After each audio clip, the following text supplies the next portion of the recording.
Você já se perguntou por que o Zenitsu chora tanto, grita, foge, mas quando ele dorme ele vira simplesmente um monstro e bate em todo mundo? Será que ele é só covarde? Ou será que ele tem alguma coisa mais profunda e mais relevante acontecendo dentro dele nesse momento? Hoje a gente vai analisar as questões psicológicas do Zenitsu, que é um dos personagens mais controversos de Kimetsu no Yaiba. E já aviso, talvez você nunca mais veja ele da mesma forma.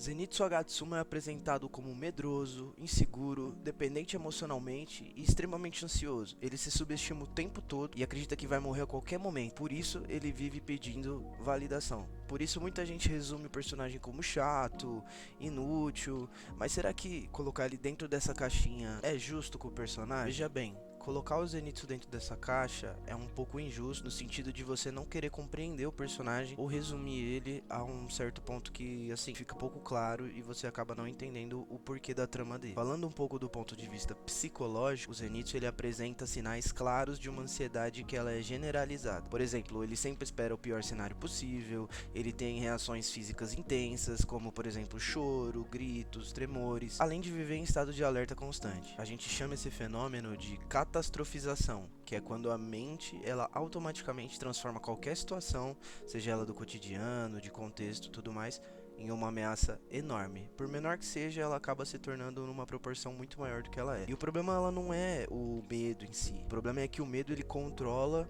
totalmente as ações dele. E quando você junta isso com a baixa autoestima e os traumas, fica pior ainda. O Zenitsu, como todo mundo já sabe, viu no anime, ele foi rejeitado, enganado e constantemente comparado a outros discípulos pelo mestre dele. Ele cresceu ouvindo diretamente e indiretamente, por outras pessoas, que ele não era bom o suficiente para exercer o cargo de ser um espadachim. E isso constrói uma autoestima frágil que ele não consegue confiar em si mesmo, sendo objetivamente muito forte, assim como a gente vê no desenrolar da trama.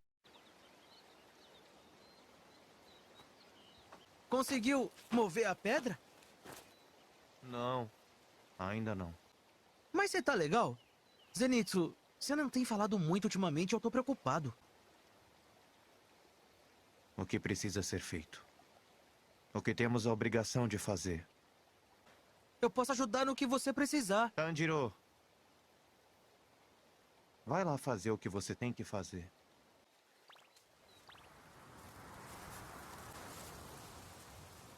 Você é um cara muito gente boa, Tanjiro. Obrigado.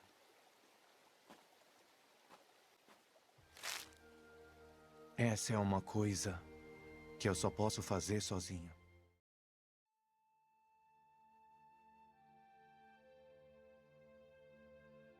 Agora a gente chega no ponto mais interessante do personagem, que é o fato do porquê ele só luta dormindo. Quando o Zenitsu dorme, a ansiedade dele consciente, ela meio que desliga. E sem o medo e sem essa autossabotagem justamente, o corpo executa tudo que ele treinou, tudo aquilo que ele acumulou de experiência durante os anos trabalhando como espadachim. Ou seja, o problema dele não é a falta da habilidade, é sim o excesso do medo e a autocrítica que vai vir junto dele, se acaso ele não conseguir executar a função quando está acordado. Isso representa uma coisa muito real, muito inerente no ser humano, que é quando as pessoas são extremamente competentes, mas acabam travando por questões de insegurança, não acreditar que é bom o suficiente e por aí vai. Ou seja, você pode ser muito bom fazendo algo que você treinou a vida inteira para fazer, mas quando você vai colocar aquele algo em prática, você acaba travando porque você tem medo de falhar e você acredita que você vai ser julgado por isso, sendo que falhar é a coisa mais normal do mundo. Mas isso torna ele fraco? Não, muito pelo contrário, ele é extremamente forte, extremamente competente. Mas o que a gente acaba vendo com relação a isso é que, diferente de outros personagens, desse estilo de anime shounen, ele não romantiza a coragem, ele simplesmente mostra que o medo existe e escancara isso pra gente de várias maneiras diferentes. E mesmo com medo, ele continua avançando. E isso, psicologicamente, é coragem de verdade, porque a coragem ela não é a ausência do medo,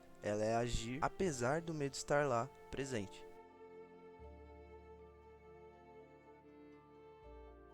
Já em contrapartida, a gente consegue perceber que o Zenitsu ele tem uma sensibilidade emocional e uma empatia que elas são muito grandes, porque ele respeita demais o sofrimento alheio, ele demonstra compaixão, ele não banaliza a dor dos outros, ele trata com respeito, ele sente culpa, medo e responsabilidade. E essas características elas são centrais na inteligência emocional, e especialmente na empatia que eu acabei de comentar. E em resumo, o Zenitsu ele representa pessoas emocionalmente intensas, que mesmo duvidando de si, ainda possuem um enorme potencial quando aprendem a se aceitar do jeito que são. E isso mostra a inteligência emocional que nem sempre é sobre ser calmo, mas é sim também sobre reconhecer emoções, lidar com elas e seguir em frente acima de tudo.